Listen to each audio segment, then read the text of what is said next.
গায়ের জ্বালা মনের জ্বালা কোনোটাই তো কম নেই।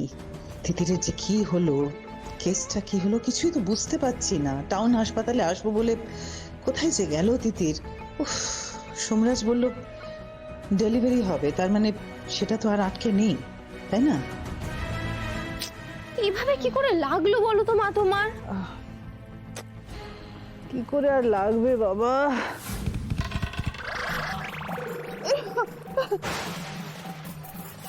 মার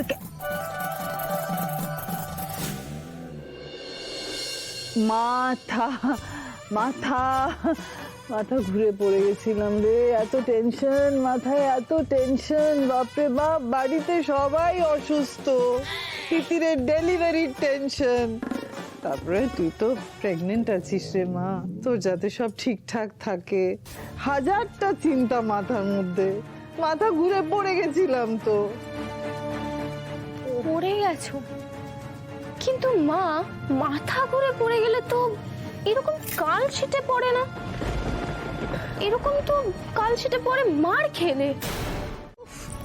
সবেতে সবসময় এরকম পাকামি করিস না।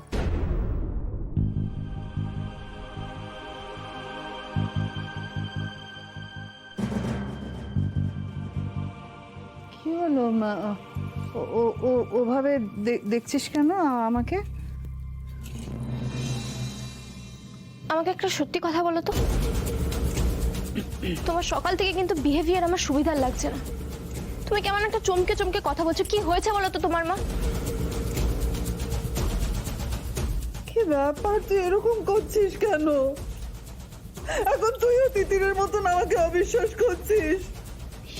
আমি তো তোর মা, আমি তোর মা নাকি? এখন তুই নিজেও মা হতে যাচ্ছিস। বুঝতে পারছিস না কেন মায়ের মন সন্তানের জন্য সবসময় কাঁদে?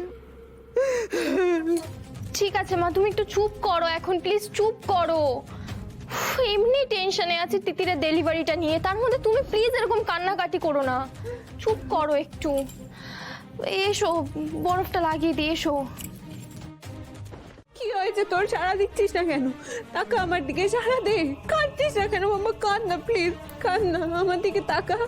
তোর কিচ্ছু হতে পারে না, তোর উপর মা অন্নপূর্ণার আশীর্বাদ আছে। প্লিজ তাকা, তাকা, কাঁদ। তুই জানিস না তোর বাবা বাইরে দাঁড়িয়ে কত টেনশন করছে। কাঁদ না।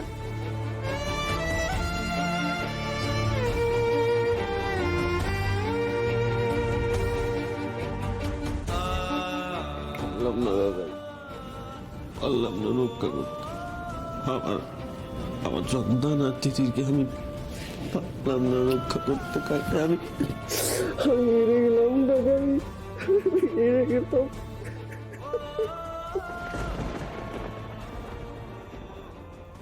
ওরা সবাই বলছে আমরা দুজন নাকি ট্রমার মধ্যে দিয়ে গেছি। তোকে আর আমাকে কেউ টলাতে পারবে না, কোনো ট্রমা টলাতে পারবে না। থাকা না আমার দিকে বাবা, কাঁদ না। আমি তোকে এত মাস ধরে কি শিখেছি? তুই যখন আমার মধ্যে ছিলি তখন তুই জানিস না আমি কত লড়াই করেছি। আর আজকে তুই এভাবে হারিয়ে দিবি আমাকে। তোর জন্য আমি অন্ধকার থেকে তোকে নিয়ে পালিয়ে এসেছি, শুধু তোর জন্য। আমার দিকে তাকা না একবার, কাঁদ না, এভাবে হারিয়ে দিস না।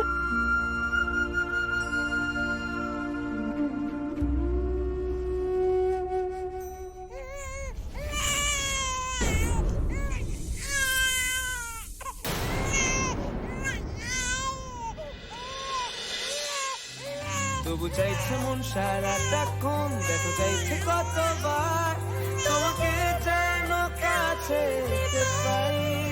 মন দিতে মিরাকেল, ডাক্তার যা পারেনি মা তা পেরেছে।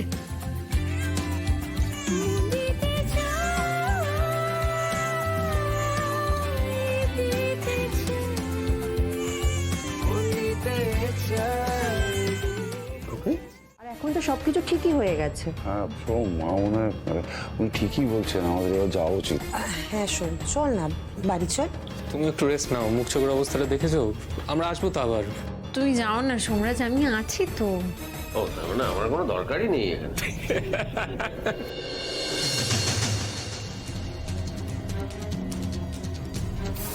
তুমি সাবধানে থেকো আর আমাদের খেয়াল রেখো। সাবধানে যাও।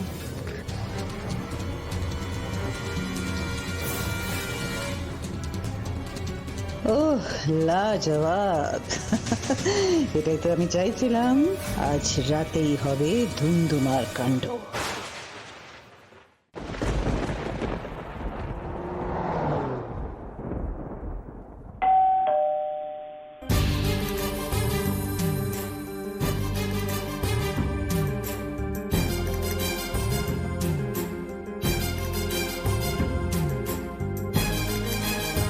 দেখছো, এই ছেলেটাই তো ওই ফ্ল্যাটে নতুন যে মেয়েটা এসেছে ওর সাথে থাকে গো। অফিস কলিগ ছিল না? কেমন কলিগ কি জানে বাবা। অফিসে কাজ শেষ হয় না, বাড়িতে আসতে লাগে। আর বলো না, অফিস কলিগ না ছাই। বেশ